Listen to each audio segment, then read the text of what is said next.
It was a bright Saturday afternoon, the kind that feels like sunshine has found its way into every corner of the house. Emily's living room was transformed into a pastel dream. Baby pink and soft blue balloons floated above tables stacked with gifts wrapped in tiny rattles and teddy bear prints. Laughter echoed through the room as we played silly baby games, shared stories, and celebrated the coming of Emily's first child. She was glowing, full of joy and anticipation, the kind of happiness that made your chest feel full just watching her.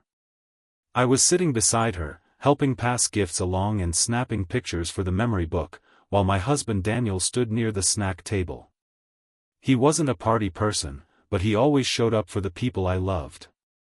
He gave soft smiles, chuckled at the right moments, but he seemed a little off, like his body was there, but his mind was elsewhere. He'd check his phone now and then, glance around the room thoughtfully, and I caught him more than once just staring at Emily, as if something heavy weighed on his mind. At first, I brushed it off. Maybe he was just tired or anxious about work. But then he looked directly at me with that quiet urgency in his eyes, the look he gives when something is really important, and he walked over. He leaned down, gently touched my shoulder, and whispered, "We have to go."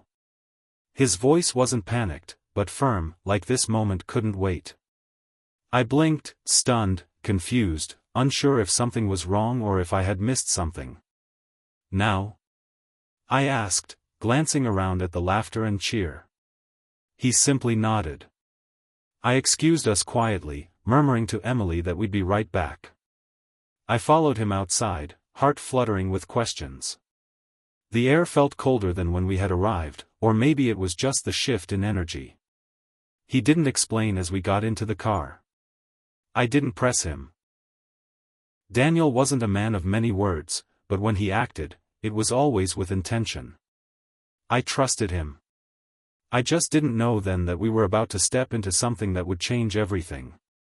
Just as the room erupted in cheers for Emily to cut the cake, I felt Daniel's hand on my shoulder. He leaned in close and whispered, "We have to go. Now."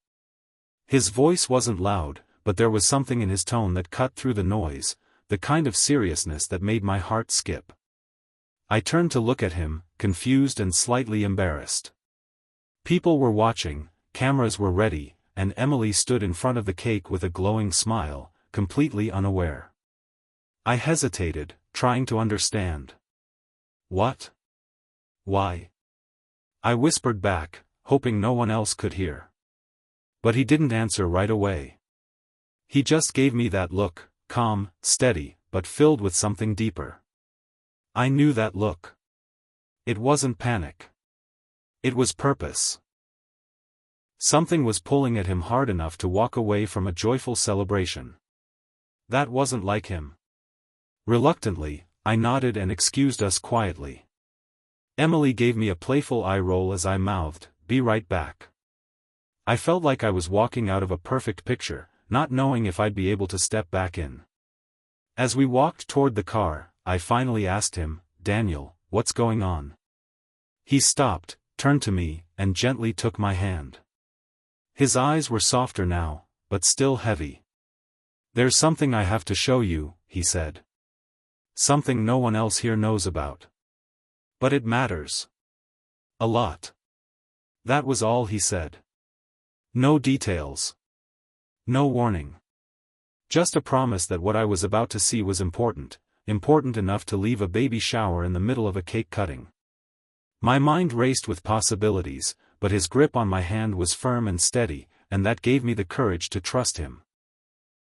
So I got in the car, heart pounding, unaware that this unplanned detour was about to lead us to someone else's hidden story, a story no one at that baby shower could have ever imagined. The drive was quiet, filled only by the hum of the road and the questions swirling in my head. We pulled into a modest apartment complex, one I didn't recognize. It looked worn but clean, tucked away behind a row of small trees.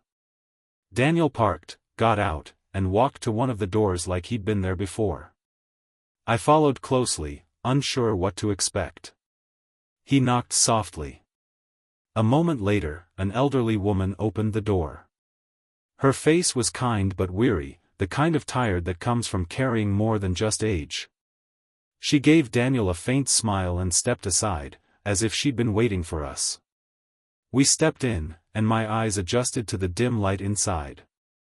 The apartment was small, quiet, and painfully bare. No pictures on the walls, no decorations.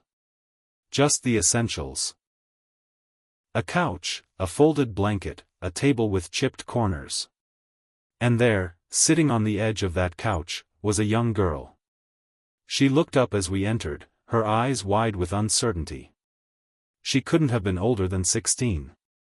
Her hands were resting on her swollen belly, and though she tried to mask it, I could see the fear in her face.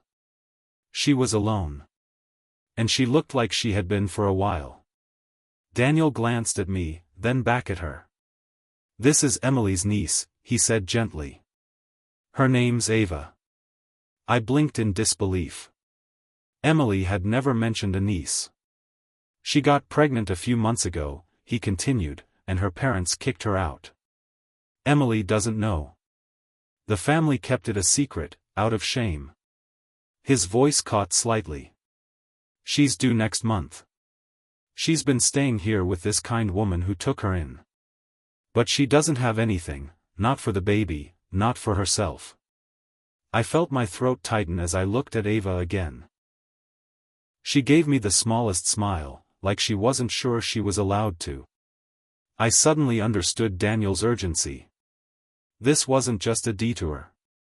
It was a call for help, one that no one else had answered. Until now. We got back to the baby shower just as the last few guests were beginning to leave, cake crumbs on plates and laughter still lingering in the air. But there was a shift in Daniel, something strong and certain in his stride. Without hesitation, he asked everyone to gather for a moment. People turned, curious, some still holding gift bags or cups of punch, unsure of what was happening.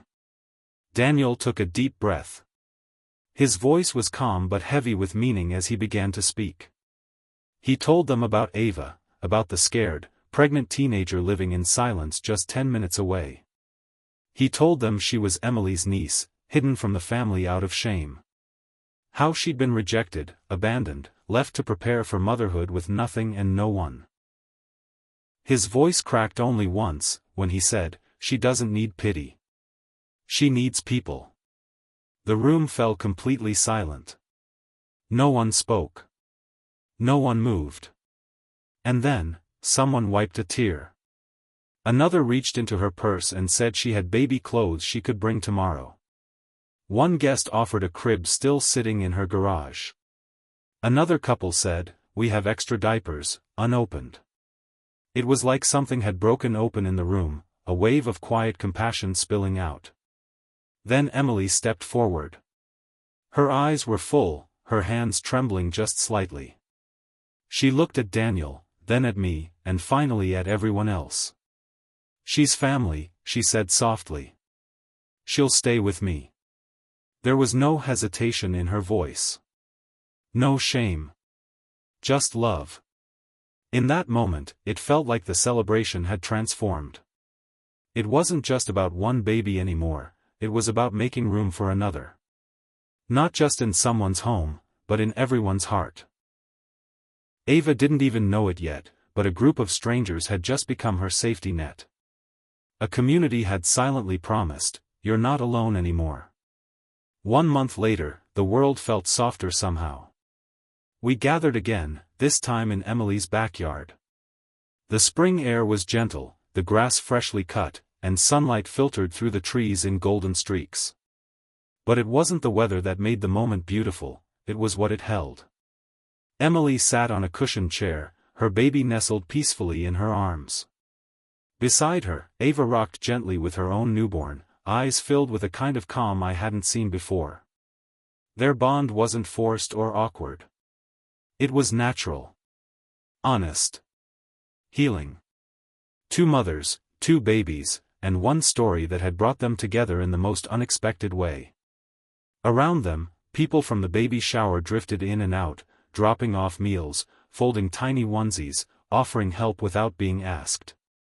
It wasn't just support, it was love in motion. No one questioned where Ava came from anymore. She belonged. She mattered. And she was safe. I looked over at Daniel, who stood quietly under the shade of a tree, hands in his pockets, watching it all unfold. He wasn't looking for thanks or recognition. That's never who he was. But I knew, deep down, he understood the ripple he'd created. What started as a celebration turned into something far greater, a testament to what happens when we stop looking away and start leaning in. When we choose to act, even quietly, even when it's uncomfortable. Because sometimes, the greatest gifts we give don't come wrapped in bows. They come in the form of presence, of belief, of a simple choice to care for someone we've never met. That day, I didn't just witness a family grow by 2 babies. I watched a new kind of family form, built not just on blood, but on compassion, grace, and the quiet courage of one man who chose not to look away.